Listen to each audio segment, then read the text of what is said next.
Welcome to लोकसेवा स्पर्धा परीक्षा. लोकसेवा स्पर्धा परीक्षेमध्ये आपलं स्वागत आहे. आजच्या व्हिडिओमध्ये आपण अर्थसंकल्प काय असतो हे समजून घेऊया. चला तर मग व्हिडिओला सुरुवात करूया. केंद्रीय अर्थसंकल्प म्हणजे काय? केंद्रीय अर्थसंकल्प, ज्याला भारताचा वार्षिक अर्थसंकल्प देखील म्हटले जाते,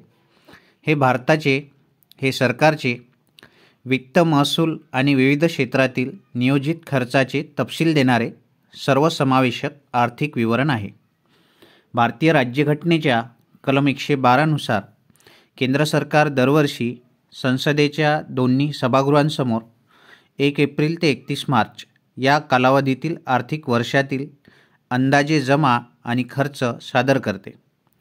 थोडक्यात काय तर जी आपली संसद आहे ती संसद कलम 112 नुसार आर्थिक वर्ष 1 एप्रिल ते 31 मार्च या कालावधीसाठी अंदाजित जमा आणि खर्च सादर करत असते. आणि या जमा आणि खर्च सादर करण्याला आपण बोलीभाषेत बजेट किंवा अर्थसंकल्प असं म्हणतो. नीती आयोग आणि संबंधित मंत्रालयाच्या सहकार्याने वित्त मंत्रालयाने तयार केलेला अर्थसंकल्प सामान्यतः म्हणजेच केंद्रीय अर्थमंत्री फेब्रुवारीमध्ये सादर करतात. या सादरीकरणामध्ये वार्षिक आर्थिक विवरणपत्र म्हणजे ॲन्युअल फायनान्शियल स्टेटमेंट, विनियोजन विधेयक, खर्च आणि प्राप्ती अंदाजपत्रक, खर्च रूपरेषा, मध्यम मुदतीचे वित्तीय धोरण, वित्तीय धोरणविषयक रणनीती, आगामी आर्थिक वर्षासाठी मॅक्रो इकॉनॉमिक फ्रेमवर्क, अनुदानाची मागणी आणि वित्त विधेयक यासारख्या अनेक घटकांचा समावेश असतो. या सर्व बाबी ह्या अर्थसंकल्पामध्ये समाविष्ट असतात. ॲन्युअल फायनान्शियल स्टेटमेंट, विनियोजन विधेयक, खर्च आणि प्राप्ती अंदाजपत्रक, खर्च रूपरेषा, मध्यम मुदतीचे वित्तीय धोरण, वित्तीय धोरणविषयक रणनीती, आगामी आर्थिक वर्षासाठी मॅक्रो इकॉनॉमिक फ्रेमवर्क, अनुदानाची मागणी आणि वित्त विधेयक यासारख्या अनेक घटकांचा अर्थसंकल्पामध्ये समावेश असतो. केंद्रीय अर्थसंकल्पात भांडवली, महसूल आणि इतर खर्चाचा समावेश असतो. भांडवली म्हणजे कॅपिटल, महसूल म्हणजे रेव्हेन्यू आणि इतर खर्च म्हणजे अदर एक्सपेंडिचर्स यांचा समावेश केंद्रीय अर्थसंकल्पामध्ये असतो. सर्वांसाठी सामाजिक न्याय आणि समानता सुनिश्चित करणे यासारख्या घटनात्मक जबाबदाऱ्यांची अंमलबजावणी सक्षम करताना सर्वसमावेशक आर्थिक विकासाला चालना देण्याचे उद्दिष्ट ठेवून सरकारच्या आर्थिक नोंदी आणि धोरणांची रूपरेषा तयार करण्याचे प्राथमिक उद्दिष्ट अर्थसंकल्पात असते. यामध्ये आपण अर्थसंकल्पाचे उद्दिष्ट काय असते हे समजून घेणार आहोत. तर ज्याला आपण इन्क्लुझिव्ह डेव्हलपमेंट ज्याला म्हणतो, म्हणजे सर्वसमावेशक विकास, ज्यामध्ये सामाजिक न्याय आणि समानता हे सुनिश्चित करणं असतं. तर हा जो सर्वसमावेशक विकास आहे, आपल्या देशातल्या प्रत्येक घटकाला योग्य तो सामाजिक न्याय आणि समानता मिळणे, त्याचबरोबर त्यांना योग्य त्या आर्थिक सोयी उपलब्ध करून देणे, ही एक फ्रेमवर्क किंवा हे एक उद्दिष्ट अर्थसंकल्पामध्ये असते. अर्थसंकल्पाविषयी नेहमी कोणते प्रश्न विचारले जातात ते आपण बघूया. दरवर्षी केंद्रीय अर्थसंकल्प कसा तयार केला जातो? तर 1 फेब्रुवारी 2024 रोजी अंतरिम अर्थसंकल्प प्रसिद्ध केला जाईल, जो प्रसिद्ध झालेला आहे 1 फेब्रुवारी 2024ला. कारण यावर्षी लोकसभा निवडणुका होणार आहेत. 2024-25 साठीचा जो केंद्रीय अर्थसंकल्प असेल तो जुलै 2024मध्ये पहिल्या आठवड्यात सादर केला जाईल.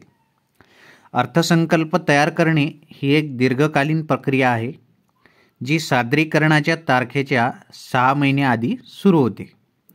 सरकारची वित्तीय धोरणे, योजना आणि कार्यक्रम यांची रूपरेषा देणाऱ्या महत्त्वाच्या दस्तऐवजांची ही प्रक्रिया ऑगस्ट-सप्टेंबरमध्ये सुरू होते. म्हणजे 1 फेब्रुवारी 2024ला जो अर्थसंकल्प मांडण्यात आला त्याची प्रक्रिया ऑगस्ट-सप्टेंबरमध्ये सुरू झालेली होती.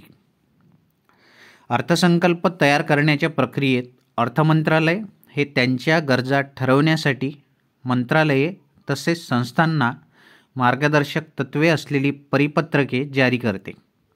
मंत्रालये त्यांचा आर्थिक डेटा आणि अंदाज सादर करतात, ज्यांचे नंतर उच्च सरकारी अधिकारी मूल्यांकन करतात. अर्थ मंत्रालय महसुलाचे वाटप करते, भागधारकांशी सल्लामसलत करते, कॅबिनेट किंवा पंतप्रधानांशी चर्चा करून मतभेद मिटवते. शिफारशींसाठी विविध भागधारकांबरोबर बजेटपूर्व बैठका घेतल्या जातात. पारंपरिक हलवा समारंभाने अर्थसंकल्प दस्तऐवजाच्या छपाईला सुरुवात होते. शेवटी अर्थमंत्री संसदेत अर्थसंकल्प सादर करतात. मुख्य मुद्द्यांचा सारांश आणि प्रस्तावांमागील तर्क त्यात मांडलेले असतात. दोन्ही सभागृहांच्या चर्चेनंतर आणि मंजुरीनंतर अर्थसंकल्प राष्ट्रपतींकडे मंजुरीसाठी पाठवला जातो. अंतरिम आणि अंतिम बजेटमध्ये काय फरक आहे? अंतरिम म्हणजे इंटरिम. अंतिम अर्थसंकल्प तयार करण्यासाठी आवश्यक वेळ नसल्यास, म्हणजे कंप्लीट बजेट तयार करण्यासाठी जेवढा वेळ पाहिजे तेवढा पुरेसा वेळ सरकारकडे नसल्यास अंतरिम अर्थसंकल्प सादर करतात. जर सरकारकडे कंप्लीट बजेट्स बनवण्यासाठी वेळ नसेल तर सरकार काय करतं की इंटरिम बजेट म्हणजे अंतरिम अर्थसंकल्प सादर करतं. अंतिम अर्थसंकल्प तयार करण्यासाठी आवश्यक वेळ नसल्यास सरकार अंतरिम अर्थसंकल्प सादर करते. बहुतेक वेळा जेव्हा सार्वत्रिक निवडणुका जवळ असतात तेव्हा ते सादर केले जाते, ते म्हणजे अंतरिम अर्थसंकल्प. सध्याचे सरकार फक्त अंतरिम अर्थसंकल्प सादर करते. केंद्रीय अर्थसंकल्प हा आर्थिक वर्षाच्या अखेरीपर्यंत म्हणजे 31 मार्चपर्यंत वैध असल्याने सरकारचे खर्चाचे अधिकार फक्त त्या तारखेपर्यंत आहेत. म्हणजे कुठल्याही नवीन सरकार निवडून येण्यापूर्वी किंवा कुठल्याही सार्वत्रिक निवडणुका, लोकसभेच्या सार्वत्रिक निवडणुका होण्यापूर्वी जे सरकार सद्यस्थितीत सत्ताधारी आहे त्या सरकारला 31 मार्चपर्यंतच खर्च करण्याची परवानगी आहे आणि त्यामुळे अंतरिम अर्थसंकल्प सादर करावा लागतो. त्यामुळे जेव्हा केंद्र सरकार आर्थिक वर्ष संपण्यापूर्वी अंतिम अर्थसंकल्प सादर करू शकले नाही तेव्हा नवीन आर्थिक वर्ष सुरू झाल्यापासून आणि नवीन अर्थसंकल्प मंजूर होईपर्यंत खर्च करण्यासाठी संसदेची मंजुरी आवश्यक असते. तांत्रिकदृष्ट्या हे संपूर्ण बजेटप्रमाणेच आहे आणि नावाप्रमाणेच तात्पुरत्या कालावधीसाठी सादर केले जाते. थोडक्यात काय तर आता लोकसभेच्या निवडणुकांपूर्वी आता आचारसंहिता लागेल आणि लोकसभेच्या निवडणुका होतील. तर लोकसभेच्या निवडणुकांपूर्वी 31 मार्चनंतर लोकसभेच्या निवडणुका, आचारसंहिताचा काळ, लोकसभेच्या निवडणुका आणि निवडून येणारे सरकार, हा जो मधला काळ आहे नवीन सरकार सत्तेत येईपर्यंत आणि नवीन अर्थसंकल्प सादर करेपर्यंत, हा जो मधला काळ आहे या मधल्या काळासाठी अर्थसंकल्प जो सादर केला जातो त्याला आपण अंतरिम अर्थसंकल्प म्हणजे इंटरिम बजेट असं म्हणतो.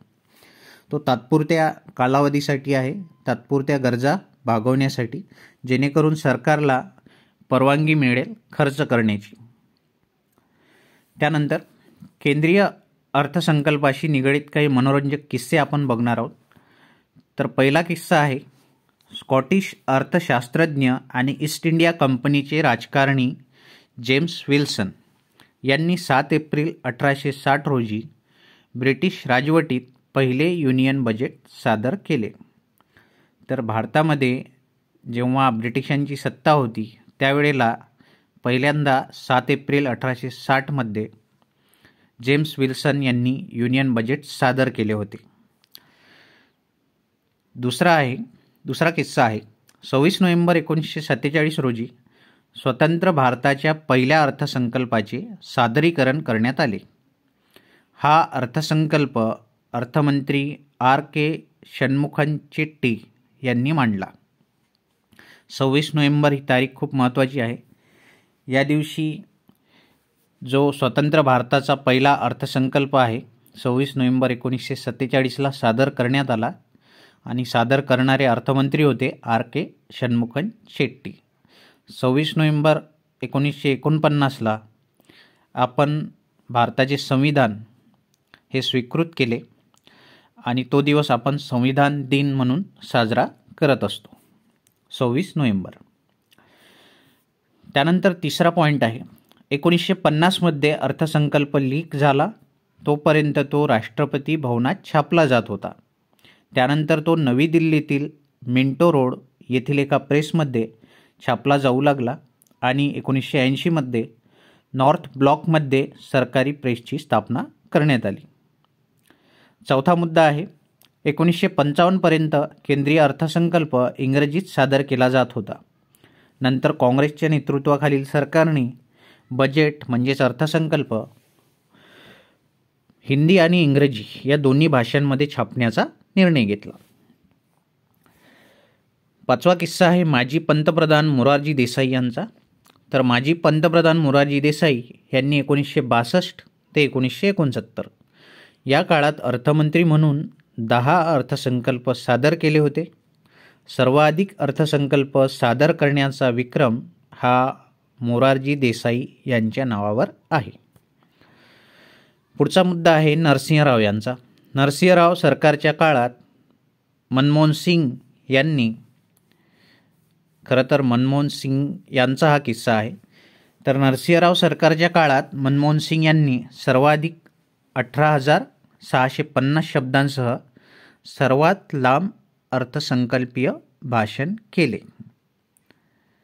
शब्दांवर लक्ष द्या, मी म्हटलं सर्वात लांब अर्थसंकल्पीय भाषण 18,600 शब्दांचे, म्हणजे 18,600 शब्द हे पूर्णपणे त्या अर्थसंकल्पामध्ये होते. केवळ भाषणामध्ये नाही, हे अर्थसंकल्पाचे शब्द आहेत. कारण आपल्याला माहिती आहे निर्मला सीतारामन यांनी सर्वात लांब अर्थसंकल्पीय भाषण केलेले आहे, परंतु अर्थसंकल्पातले पेपरमधले जे शब्द आहेत ते इथे मनमोहन सिंग यांच्या काळात जास्त होते, 18,650. पुढचा किस्सा आहे 92 वर्षे रेल्वे अर्थसंकल्प स्वतंत्रपणे सादर केला जात होता. 2017मध्ये ते केंद्रीय अर्थसंकल्पात विलीन करण्यात आले. तर 2016पर्यंत रेल्वे अर्थसंकल्प हा वेगळा सादर केला जायचा, परंतु 2017पासून रेल्वे अर्थसंकल्प हा केंद्रीय अर्थसंकल्पामध्ये विलीन करण्यात आला आहे, मर्ज करण्यात आला आहे.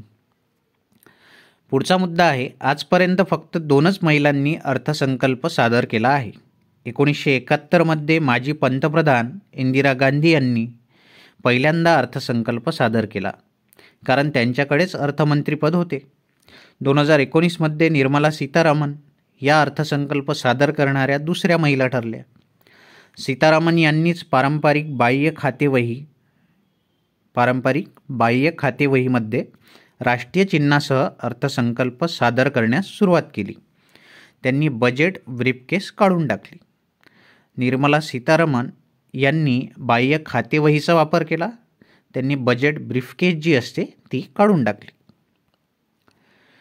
त्यानंतरचा मुद्दा आहे कोविड-19 महामारीच्या काळात 2021-22साठीचा केंद्रीय अर्थसंकल्प हा भारताचे पहिले पेपरलेस बजेट म्हणून सादर करण्यात आले. तर भारताचे पहिले पेपरलेस बजेट केव्हा सादर करण्यात आले असा प्रश्न विचारला तर उत्तर राहील 2021-22साठीचा अर्थसंकल्प. कोविड-19 महामारीच्या काळात 2021-22साठीचा केंद्रीय अर्थसंकल्प हा भारताचे पहिले पेपरलेस बजेट म्हणून सादर करण्यात आले. त्यानंतर निर्मला सीतारामन यांनी 1 फेब्रुवारी 2020 रोजी केंद्रीय अर्थसंकल्प 2020-21 सादर करताना 2 तास आणि 42 मिनिटे भाषण केल्यामुळे कालावधीच्या दृष्टीने सर्वात लांबलचक अर्थसंकल्पीय भाषण ठरले. त्यांना 2 पाने शिल्लक असतानाही भाषण कमी करावे लागले. तर सर्वाधिक लांब अर्थसंकल्पीय भाषण कोणी केले हा प्रश्न जर विचारला तर उत्तर राहील निर्मला सीतारामन. आणि केव्हा केले तर 1 फेब्रुवारी 2020 रोजी. तेव्हा कोणता अर्थसंकल्प त्यांनी सादर केला? केंद्रीय अर्थसंकल्प 2020-21. यापूर्वी आपण बघितले मनमोहन सिंग यांनी 18,650 हे सर्वाधिक शब्द होते आणि हे अर्थसंकल्पीय भाषण होते शब्दांचे. आणि इथे आपण बघितले सीतारामन यांनी सर्वाधिक लांब म्हणजे 2 तास 42 मिनिटे. विविध प्रकारचे अर्थसंकल्प काय आहेत ते आपण आता पाहणार आहोत. एक असतो संतुलित, दुसरा असतो शिल्कीचा आणि तिसरा जो असतो तो म्हणजे तुटीचा. तर संतुलित अर्थसंकल्प आता आपण बघूया. संतुलित अर्थसंकल्प जेव्हा सरकारचा अंदाजे खर्च एखाद्या आर्थिक वर्षातील अपेक्षित प्राप्ती एवढा असतो तेव्हा त्याला संतुलित अर्थसंकल्प म्हणतात. जरी ते आर्थिक स्थिरता सुनिश्चित करत असले तरी अति चलनवाढ किंवा मंदीच्या वेळी ते अव्यवहार्य असते. थोडक्यात काय तर जेव्हा सरकारचा एकूण खर्च आणि एकूण ज्या प्राप्ती आहेत, उत्पन्न आहे, खर्च आणि उत्पन्न हे जेव्हा इक्वल होतात म्हणजे सारखे होतात, समान होतात, तेव्हा जो अर्थसंकल्प सादर केला जातो त्याला संतुलित अर्थसंकल्प म्हणतात. तर असा जर अर्थसंकल्प सादर करायचा असला तर कोणता काळ योग्य नाही तर चलनवाढ आणि मंदीचा काळ. चलनवाढ म्हणजे इन्फ्लेशन म्हणजे महागाई वाढत आहे आणि मंदीच्या वेळी म्हणजे बेरोजगारी वाढत आहे, उत्पन्न होत नाही, व्यवहार ठप्प झालेले आहेत. तर चलनवाढ महागाईचा काळ आणि मंदीचा काळ म्हणजे मागणी पूर्ण थांबलेली आहे एकीकडे किंवा महागाई वाढलेली आहे, चलनवाढ झालेली आहे. अशा वेळी संतुलित अर्थसंकल्प सादर करणे हे धोक्याचे असते. दुसरा अर्थसंकल्प आता बघूया, शिल्कीचा अर्थसंकल्प. शिल्कीचा म्हणजे सरप्लस. म्हणजे आता बघूया शिल्कीचा अर्थसंकल्प. जेव्हा सरकारचा अपेक्षित महसूल एखाद्या आर्थिक वर्षात अंदाजित खर्चापेक्षा जास्त असतो तेव्हा त्याला शिल्कीचा अर्थसंकल्प म्हणतात.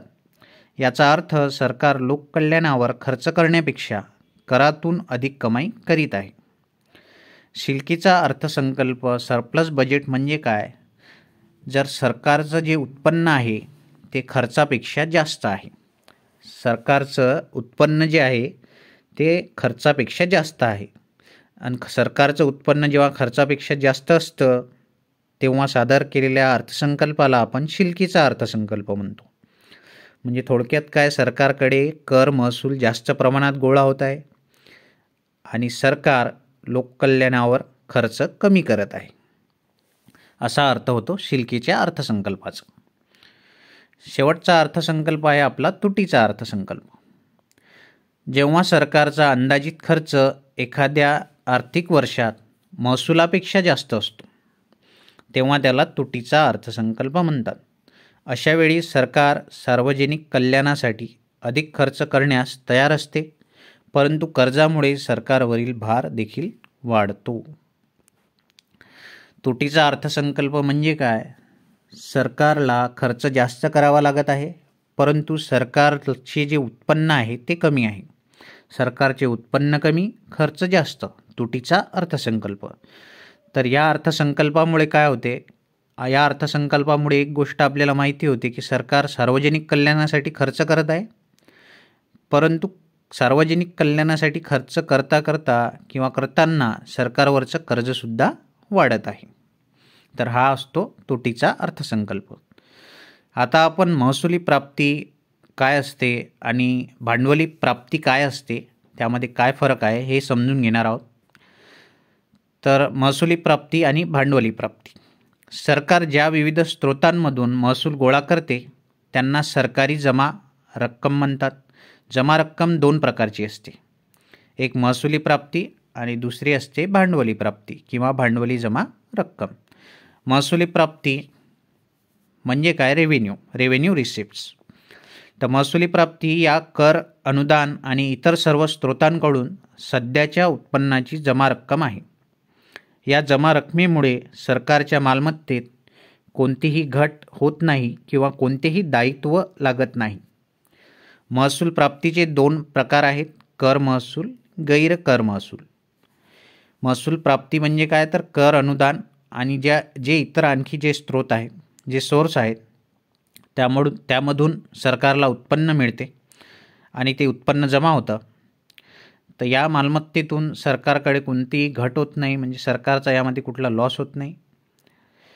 आणि सरकार लायबिलिटी म्हणून सरकारकडे कुठल्याच प्रकारची लायबिलिटीसुद्धा नसते किंवा दायित्व पण लागत नाही. तर ही असते महसुली प्राप्ती.